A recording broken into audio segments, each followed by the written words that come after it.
Nosotros queremos construir el socialismo. Nos hemos declarado partidarios de los que luchan por la paz. Es sentido del momento histórico. Es cambiar. La teoría revolucionaria es fundamental para la revolución, para el impulso revolucionario.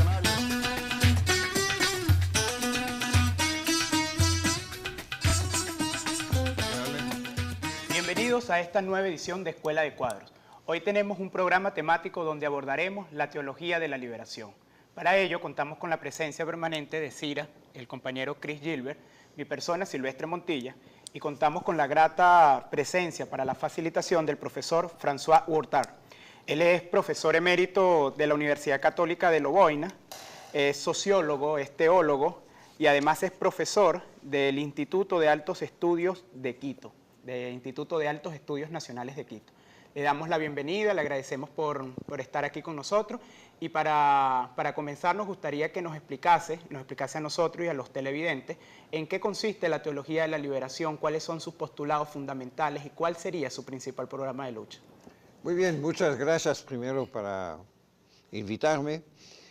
Y de hecho, sí, que cuando se habla de teología, significa las disciplinas del discurso sobre Dios, como hay sociología, es el discurso sobre la sociedad, o psicología, discurso sobre la psicología de la gente, etc.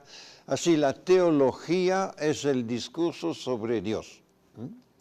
Y cuando hablamos de teología de la liberación, es un concepto bastante nuevo, en este sentido que de manera un poco de broma, uno ha dicho, la teología de la liberación no se interesa tanto a la existencia de Dios, si Dios existe o no, pero se interesa a saber dónde está Dios, es decir, en la lucha de liberación de los pueblos. Y en este sentido, la teología de la liberación es una reflexión sobre Dios, pero Dios en la realidad concreta de la lucha de los pueblos y de la lucha de liberación. Porque precisamente si tomamos la tradición cristiana, es decir, la referencia a Jesús, su mensaje es un mensaje de liberación, y de liberación concreta, no solamente de una abstracción, una idea general, pero sí de liberación concreta, de liberación en el sentido posthistórico del reino de Dios, del reino de justicia, del reino de amor, sino también de la construcción de esta liberación, es decir, de las luchas concretas de los oprimidos en el mundo. Y eso fue precisamente el centro del mensaje de Jesús. Y es por eso que la teología de la liberación está retomando esa idea, pero en concreto en función de las luchas concretas de los pueblos, de los oprimidos en particular en el mundo actual. Profesor, como usted sabe, Escuela de Cuadros es un espacio de formación marxista, ¿no?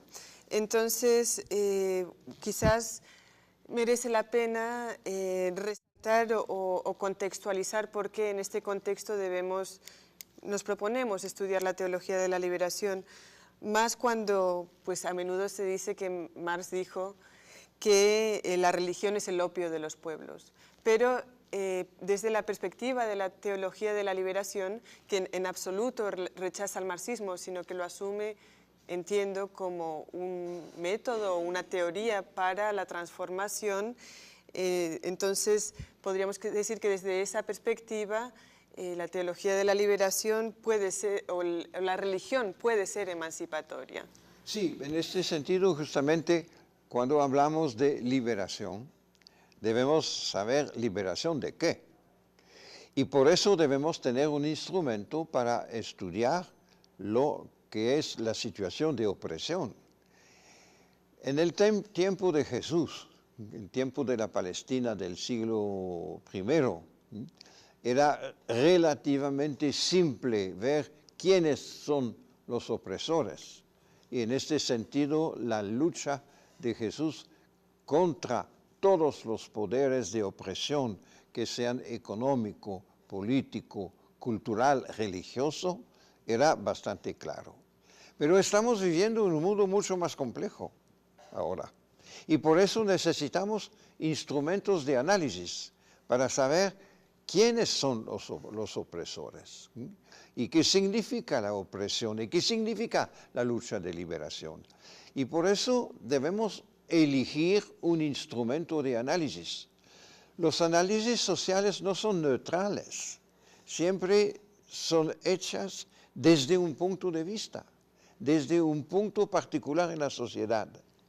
Y así el Evangelio, la fidelidad al Evangelio, nos pide utilizar un instrumento que corresponde a los ojos de los oprimidos, de leer la realidad con los ojos de los oprimidos. Y lo que hemos podido constatar fue mi caso particular, porque yo no era marxista al principio, sino poco a poco he descubierto que el marxismo era el instrumento más adecuado para leer la realidad social y ahora la realidad globalizada, del capitalismo globalizado, con los ojos de los oprimidos. Y eso es una elección, y una elección muy concreta y muy práctica. Y con este instrumento podemos tener un conocimiento mejor de los mecanismos sociales que construyen la opresión. Y así, evidentemente, también de los instrumentos que pueden servir para la liberación.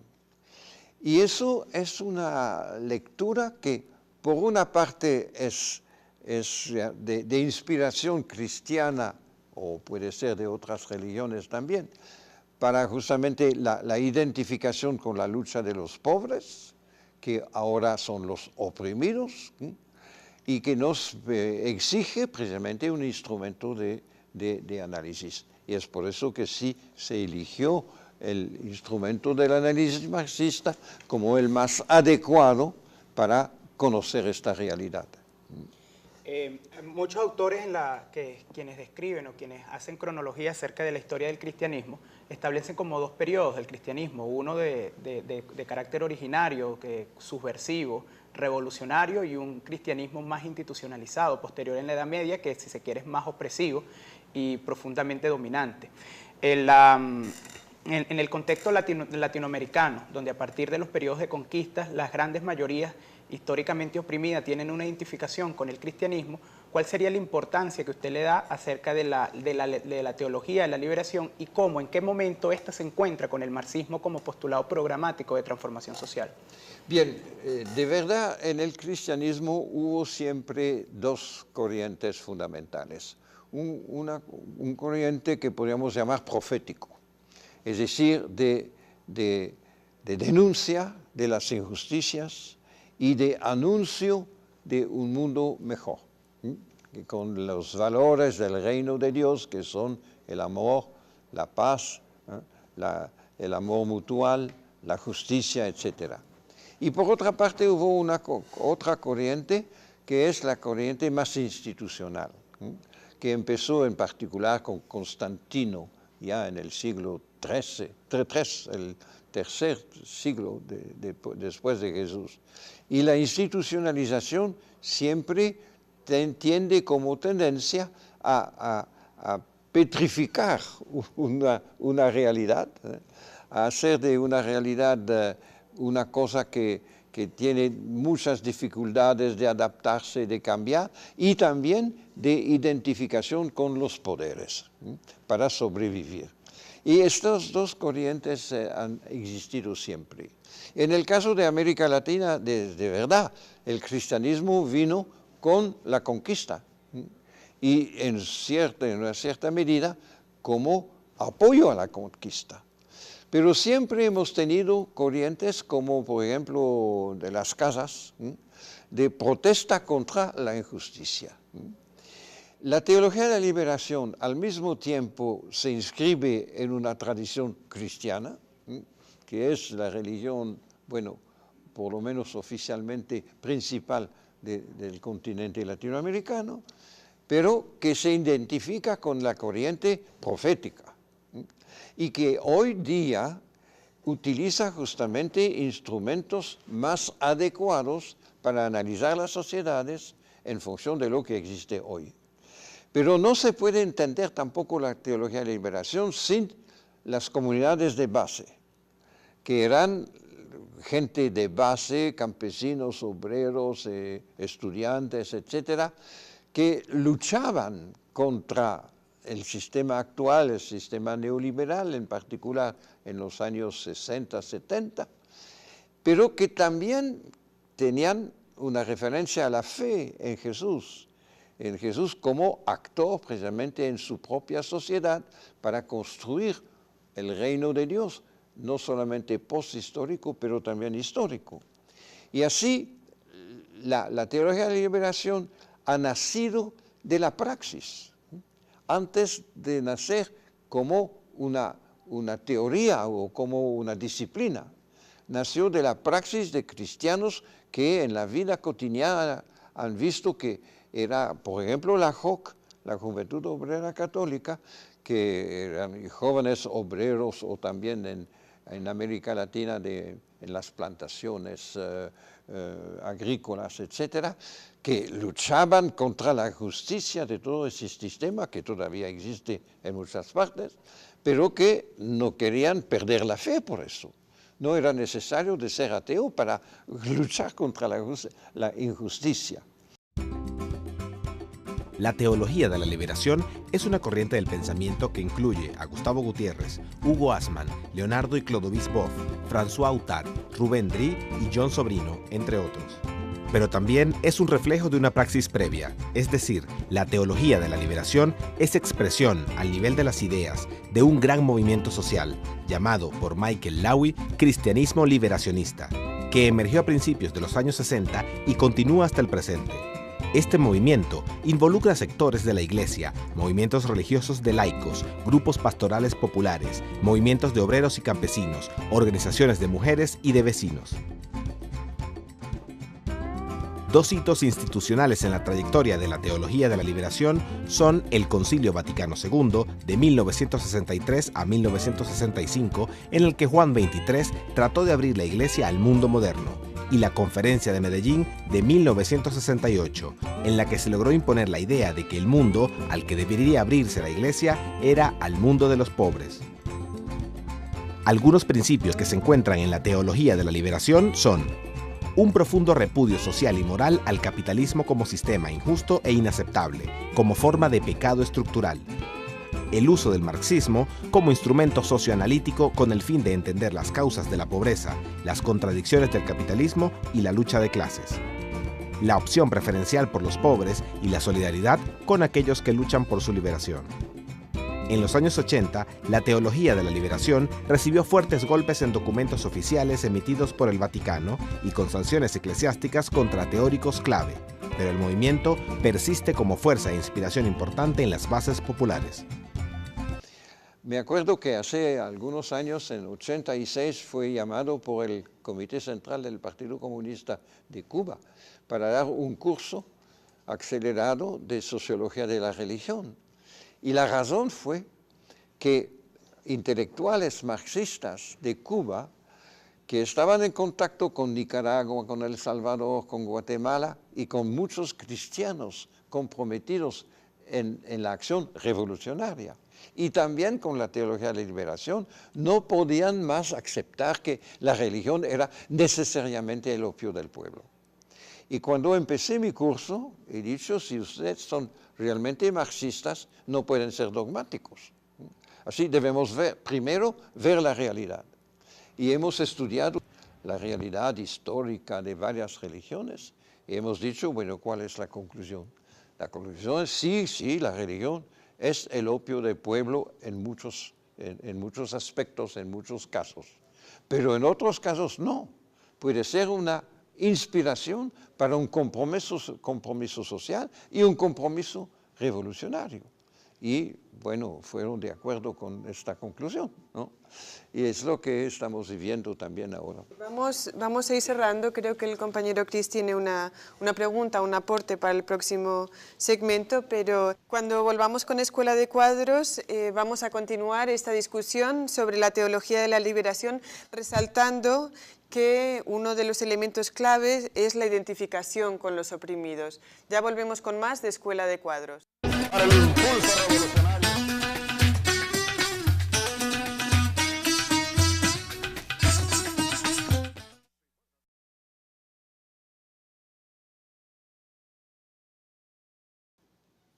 Para el impulso revolucionario.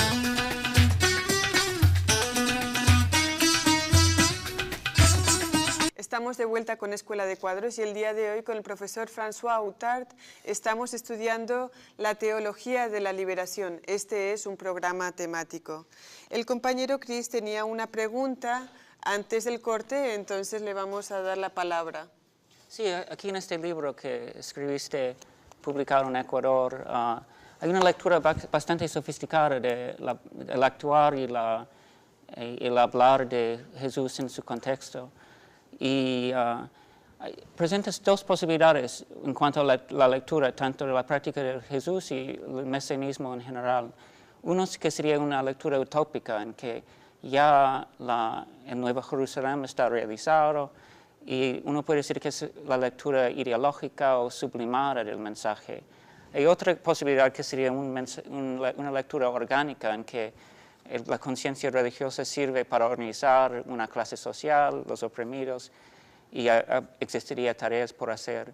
Pero terminaste con diciendo que quizás la lectura una lectura muy certera de la práctica de Jesús sería como una suerte de ideología arbitraria, porque Jesús nunca se alineó con los activistas más directos en su momento, los celotes. Entonces también hay una distancia del activismo en su momento. Por eso el discurso flota un poco y quizás por eso se extendió tanto. Sí, yo pienso que, bueno, la práctica y el discurso de Jesús fue bastante claro. Se opuso, por ejemplo, al templo, pero el templo no era la iglesia, una basílica, una catedral. El templo era el centro del poder, porque el templo era el centro del poder político, porque el gran sacerdote era el jefe político, nombrado por los romanos, por el imperio. Era el centro económico, era no solamente el lugar que daba más trabajo porque había la reconstrucción del templo de Salomón a este tiempo, sino también que todos los impuestos estaban centralizados en el templo, también los impuestos locales de Palestina, como sobre los judíos de la diáspora, es decir, que estaban en otros países. Así era un poder económico. Y finalmente era el poder religioso, que daba la legitimidad a todo el resto, al poder político, al poder económico, frente a una población realmente muy empobrecida, no solamente por la extracción del sobreproducto local, sino también por los impuestos del imperio a los romanos. Y así el templo, la crítica del templo por Jesús no solamente era una crítica de tipo religioso, sino de tipo completo. Es decir, la crítica de todos los poderes sociales, económicos, políticos y religiosos de la sociedad. Pero de verdad, por ejemplo, Jesús nunca se identificó con los zelotes. A veces se ha pensado que los zelotes, que era un grupo más o menos revolucionario, armado, pero que quería reconstruir el reino de David. Era una ideología finalmente, bueno, sí revolucionaria, pero para reconstruir el pasado y no en función de un futuro más justo. Y así, en este sentido, Jesús ha tomado una cierta distancia también frente a las demandas populares. Las demandas populares eran demandas de protección, de salud, de comida, lo inmediato. Y sí, Jesús tiene eso en cuenta, pero dice también, ustedes me siguen porque he curado enfermos, he dado a comer, pero eso no es el reino de Dios. Debemos ir mucho más allá, establecer la justicia, tener también una espiritualidad. Y por eso sí, el mensaje de Jesús fue más allá de las demandas inmediatas populares. Y es por eso que al momento de su condena por todos los poderes que que fueron en alianza al momento que también estaban peleando el imperio contra el templo, contra la sinagoga, etcétera, pero se pusieron de acuerdo todos los poderes para condenar a Jesús, porque su mensaje era muy subversivo. Y a este momento una gran parte del pueblo lo abandona y eligen a Barrabás, no a Jesús para una liberación que se hacía cada año de un prisionero. Y así fue abandonado también por la mayoría de los pueblos, aún también de los pobres. Justamente me parece porque su mensaje iba más allá. Y históricamente es importante porque si él había sido solamente un líder revolucionario muy preciso en el lugar de Palestina del siglo I, tal vez la historia no había recogido mucho de su mensaje, pero su mensaje era mucho más universal y finalmente más fundamental. Y por eso ha tenido un lugar que es un lugar que sigue en la historia y que puede vivir hoy mismo, porque es un lugar de crítica de todos los poderes que oprimen a la gente, ¿no? Cualquier que sea. Y eso permite también de guardar una actitud crítica frente a todos los poderes. También a poderes revolucionarios que pueden cambiar a veces y también que no son siempre totalmente adecuados a la situación. Y así es por eso también que hay eventualmente una posibilidad de crítica constructiva en este sentido cuando se lucha por la justicia, para justamente ver que sí, siempre debemos continuar a luchar por la justicia, aun si hay procesos institucionalizados que impiden a veces dentro de un proceso revolucionario, que impiden realmente de ir más allá y de ir al fondo de la lucha por la justicia. Hay un elemento fundamental en la teología de la liberación, que es la condena a la lógica del capitalismo, no solamente a los abusos o a los excesos del capitalismo. Podríamos decir que allí hay dos escuelas o tendencias dentro de la institución de la Iglesia, ¿no? Sí. Si pudiésemos ver dónde están esos campos. Me parece muy fundamental por la teología como doctrina social. La teología de la liberación es mucho más que una doctrina social, tal vez podemos decirlo después, pero es también una doctrina social.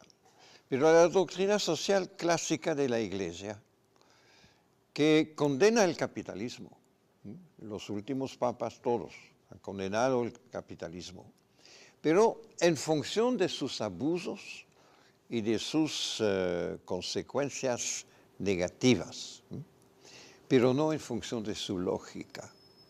¿Por qué? Porque el análisis social, que es la mediación para construir una ética social, una doctrina social, el análisis de la sociedad, de la doctrina social de la Iglesia, es un análisis de la sociedad como capas sociales, estratos sociales, pero no estructuras sociales, clases sociales. Y cuando se analiza la sociedad en términos de capas sociales, de estratas sociales, la conclusión es que para construir la justicia, un mundo más justo, se debe tener la colaboración de todas las capas sociales para construir el bien común. La teología de la liberación utiliza otro instrumento, el instrumento marxista en particular, que muestra que no son capas sociales, son estructuras sociales, son clases sociales, y que hay contradicciones de clase. Y así, en este sentido, es una otra visión de la sociedad. Y la conclusión es que el capitalismo debe ser condenado no solamente en sus abusos.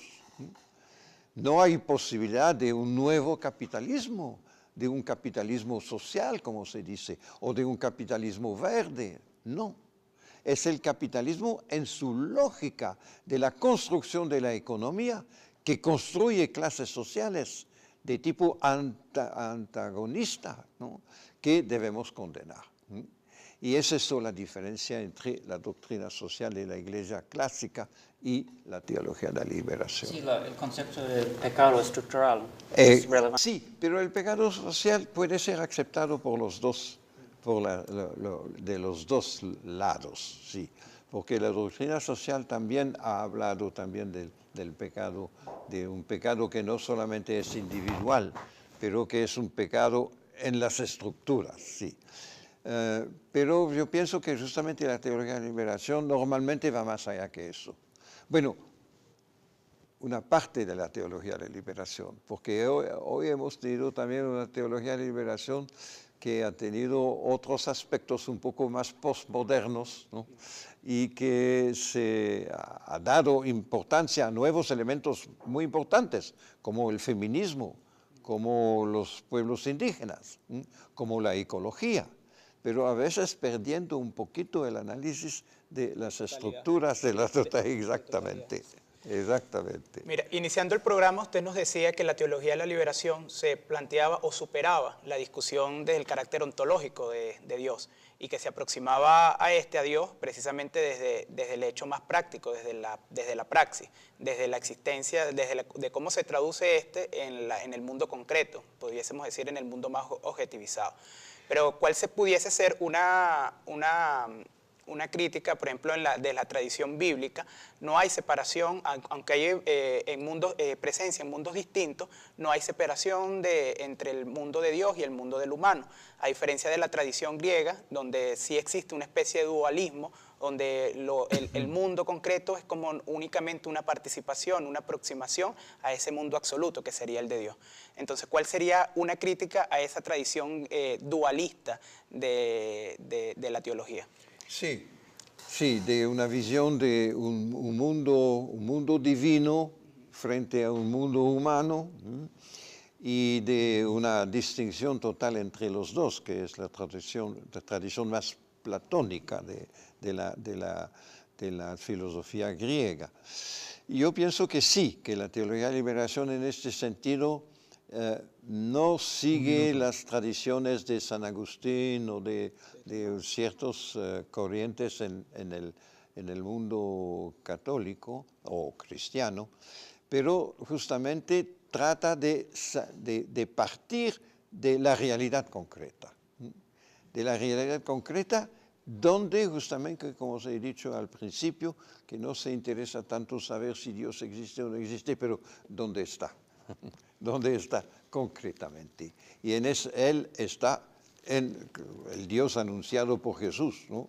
Está realmente en la lucha por la justicia, en la lucha por el amor, y una lucha concreta. Me acuerdo, he trabajado en el Vietnam, y en el norte del Vietnam, el Vietnam comunista, y he hecho un estudio con el Instituto de Sociología sobre una comuna del Vietnam del Norte, y era una comuna 80% católica. Y al principio, evidentemente, hubo una oposición radical.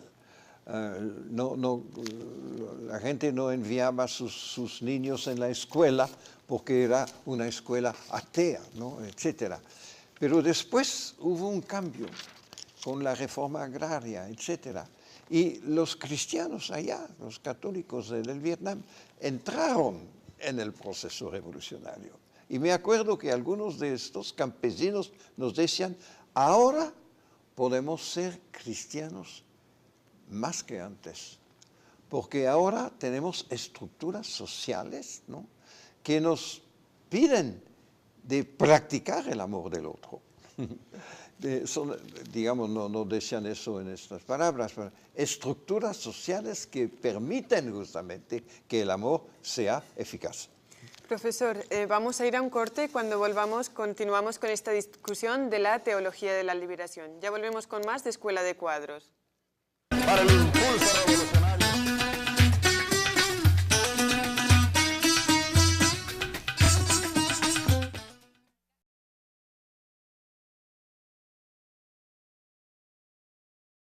Para el impulso revolucionario.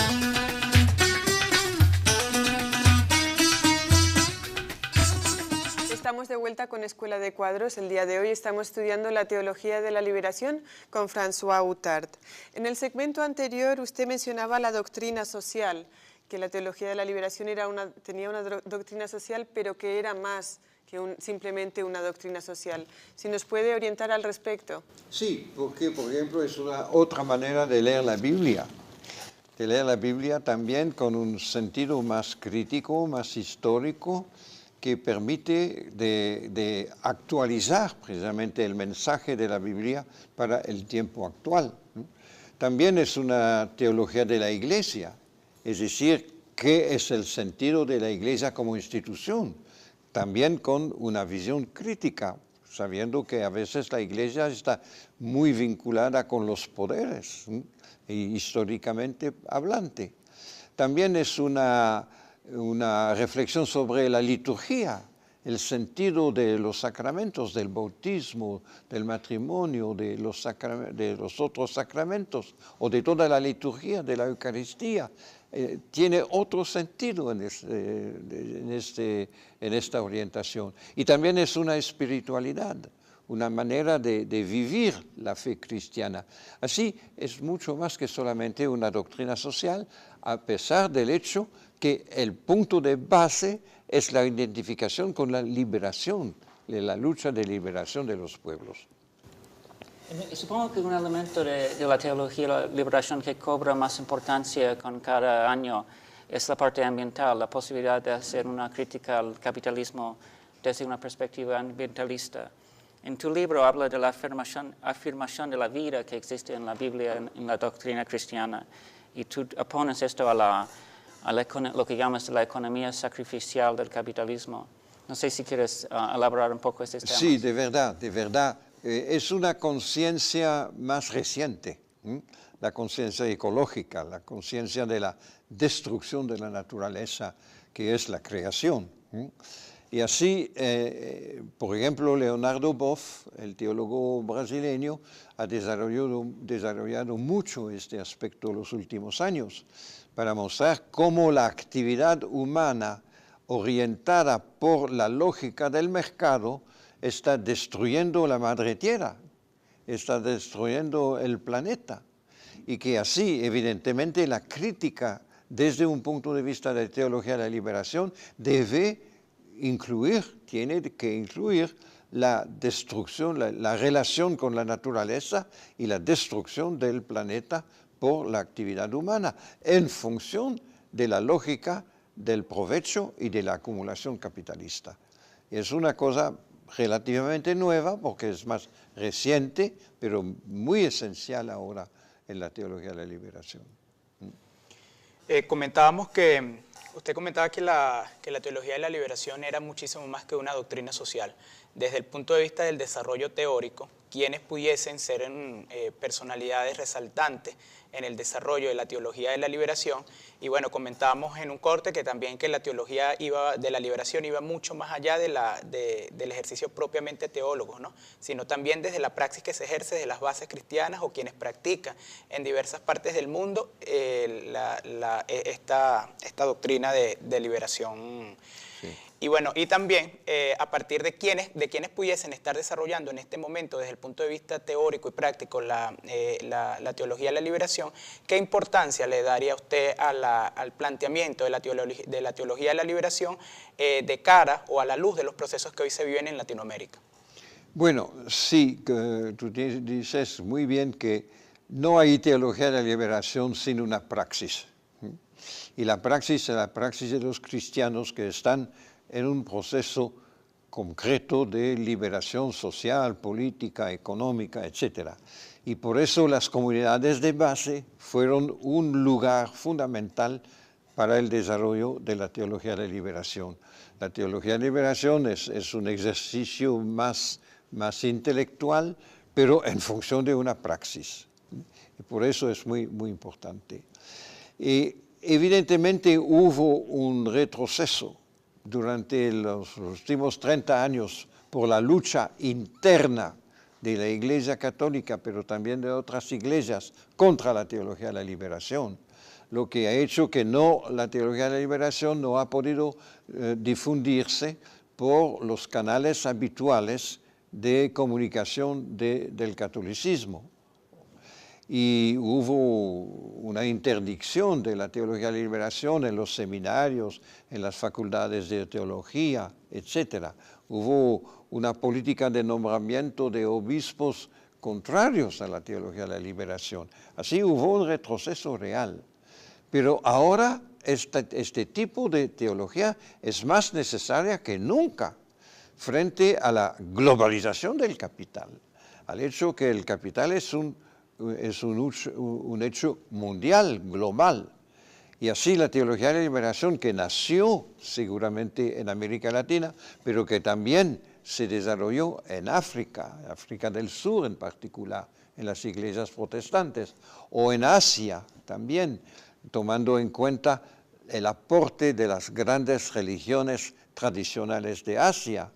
Y también el hecho que esta idea también se difunde dentro del Islam, dentro del judaísmo, dentro del budismo. Hay también orientaciones en este sentido. Estuve últimamente en Indonesia y allá un movimiento islámico nuevo y muy importante. Me ha dicho el libro que nos influyó más es el libro de Gustavo Gutiérrez, Teología de la Liberación. Así es mucho más amplio en este sentido, pero sí parte de la praxis, es lo importante también. Un pequeño contexto histórico. Entendemos que el Vaticano II marca un momento quizás de inicio de la posibilidad del desarrollo de la teología de la liberación. Verdad. Si nos puede contextualizar. Sí, he podido participar justamente en el Concilio Vaticano II como asesor de los obispos latinoamericanos. Y es verdad que especialmente un documento que se llama Gaudium et Spes, es decir, las alegrías y las esperanzas del mundo, cómo un cristiano puede tratar de responder a estas esperanzas, ¿no? Y eso fue un principio muy importante, no que sea totalmente nuevo, ya fue preparado por la JOC, por otros movimientos dentro del cristianismo también, pero que sí, fue un momento clave de orientación nueva que se aplicó en América Latina por la Conferencia de Medellín en 68 de los obispos latinoamericanos, que reconocieron la teología de la liberación como una corriente importante, y también las comunidades de base. Así, históricamente sí podemos poner los documentos del Concilio Vaticano II como muy importantes en la historia. ¿Y algunas figuras que merezca la pena leer, o además de Gustavo Gutiérrez, que usted lo mencionaba, tenemos aquí el libro de Gustavo Gutiérrez, pero otros teóricos, Boff, y además personas que tuvieron una práctica importante? Sí, hubo dentro del mundo católico, hubo Hugo Assmann también, no sé si no era protestante en Brasil, Hugo Assmann, o John Sobrino en El Salvador, un jesuita del Salvador, y también cuando pensamos al Salvador, a Monseñor Oscar Romero, que no fue un teólogo teórico, pero que en su práctica pastoral realmente aplicó todos los principios de una teología de la liberación, y esperamos que él va a ser beatificado ahora por el Papa actual. Así son realmente personas que han tenido una importancia en toda la historia de este corriente. Y por supuesto también Camilo Torres, quien fue estudiante suyo. Sí, Camilo no fue un teólogo, pero fue un cristiano práctico que en su trabajo pastoral ha descubierto poco a poco que la doctrina social de la Iglesia no bastaba y que era necesario ir mucho más adelante, y por eso finalmente fundó un movimiento político de unidad política de toda la corriente de izquierda en Colombia para transformar las estructuras colombianas, que son las más duras de toda América Latina. Y así él, como cristiano y como sacerdote, sí, realmente ha pensado que era necesario seguir esta línea. Era antes del nacimiento de la teología de la liberación como tal. Así, él fue un precursor por la práctica. Bien. Bueno, sí, hemos llegado al final de este programa. Antes de finalizar, también le recomendamos este libro, Deslegitimar el capitalismo, reconstruir la esperanza, del profesor François Huerta, y que tiene un último capítulo dedicado a este tema de la teología de la liberación. Entonces, bueno, agradecemos una vez más la presencia del profesor, esperamos contar con él en un próximo programa donde podamos profundizar acerca de estos temas. También agradecemos al equipo de Vive TV, quienes hacen posible la realización de este programa. Les recordamos que si ustedes se quieren comunicar con nosotros, lo pueden hacer a través del correo electrónico escuelacuadros@gmail.com. También nos puede visitar a través de escueladecuadros.blogspot.com, y ahí puede revisar nuestros textos, los textos trabajados aquí en los programas, y también puede ver nuestros programas anteriores que también están en nuestro canal de YouTube, que es Escuela Cuadros. También nos pueden seguir a través de nuestro Twitter, que es Escuela-Cuadro. Entonces, la invitación sigue siendo a la formación, a la indagación teórica, a la praxis revolucionaria consciente, y nos vemos en otra oportunidad. Sintonícenos en un nuevo programa. Hasta la victoria siempre. Venceremos. Revolucionaria fundamental para la revolución, para el impulso.